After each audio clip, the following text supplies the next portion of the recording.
Subscribe to our channel.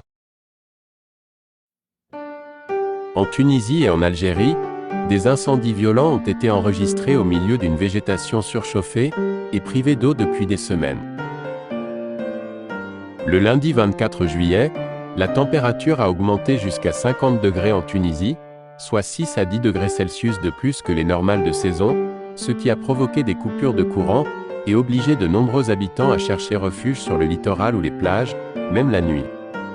En Algérie, les autorités étaient aussi en alerte, avec une température pouvant atteindre 48 degrés. En Algérie, 1500 personnes ont été évacuées à cause du feu dans le nord et l'est. En Tunisie, dans une zone frontalière de l'Algérie, près de Tabarka, des incendies ont redémarré, attisés par de fortes rafales de vent et les températures caniculaires.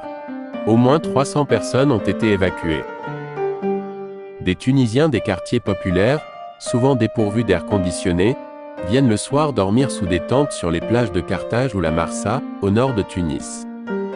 Sur les réseaux sociaux, d'autres Tunisiens ont publié des prières pour que la vague de chaleur, qui dure depuis plus de 2 semaines, prenne fin. Ces températures anormalement élevées pour un mois de juillet ont provoqué des coupures de courant ces derniers jours. La Société tunisienne de l'électricité et du gaz, STEG, a expliqué les avoir décidés pour préserver la performance du réseau. Ces délestages ont lieu pendant une demi-heure à 1 heure, en particulier aux heures de forte consommation.